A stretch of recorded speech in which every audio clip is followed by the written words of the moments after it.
Hello friends, this is Shivani Saini और मैं आज आपको class 12 chapter first reproduction in organism के बारे में बताऊंगी। आप सभी को पता ही होगा हमारे अर्थ पर इतने सारे ऑर्गेनिज्म एग्जिस्ट करते हैं, तो वे किस तरह से रिप्रोड्यूस करते हैं वो ही इस चैप्टर में हम पढ़ेंगे। मेनली रिप्रोडक्शन टू टाइप्स का होता है, asexual reproduction and sexual reproduction. तो चलिए अपना चैप्टर स्टार्ट करते हैं। Each and every organism can live only for a certain period of time. Her organism एक लिमिट तक जिंदा रहता है, एक उसका टाइम पीरियड होता है। The period from birth to the natural death of an organism represents its lifespan. उसके बर्थ से लेकर नेचुरल डेथ तक का जो पीरियड होता है उसी को बोलते हैं लाइफ स्पैन। हमारे इस बुक में कुछ ऑर्गेनिज्म के लाइफ स्पैन के बारे में हमें गिवन है, तो हम उनके बारे में पढ़ लेते हैं। जैसे कि एलिफेंट का लाइफ स्पैन होता है 80 ईयर्स, मीन्स एलिफेंट 80 साल तक जीवित रहता है। रोज का लाइफ स्पैन होता है 5 to 7 ईयर्स। डॉग का लाइफ स्पैन होता है 13 ईयर्स। बटरफ्लाई का लाइफ स्पैन होता है 1 to 2 वीक्स। क्रो का होता है 15 ईयर्स। बनियन ट्री का होता है 15 ईयर्स। काउ का होता है 18 to 22 ईयर्स। पैरेट का होता है 140 ईयर्स। क्रोकोडाइल का होता है 60 ईयर्स।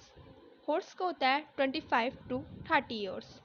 फ्रूट फ्लाई जो आपके घरों में मक्खी पाई जाती है उनका होता है 40 to 50 डेज। राइस प्लांट का होता है 3 to 4 मंथ्स। टर्टोइज का होता है 100 to 150 ईयर्स। बनियन ट्री का होता है 1000 ईयर्स। बनियन ट्री का सबसे ज़्यादा लाइफ स्पैन होता है।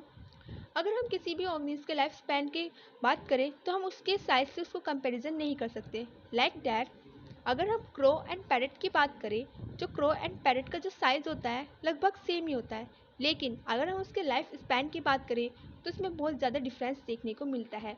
जैसे कि हमारा जो क्रो है वो 15 ईयर्स तक जीवित रहता है और जो पैरेट होता है 140 ईयर्स तक जीवित रहता है। और ऐसे ही अगर हम mango tree and people tree की बात करें तो मैंगो ट्री की लाइफ स्पैन बहुत ही शॉर्ट होती है पीपल ट्री से। तो हम किसी के भी साइज़ को देख के उसका लाइफ स्पैन नहीं बता सकते। यही हमें इस बुक में लिखा गया है, दिया गया है।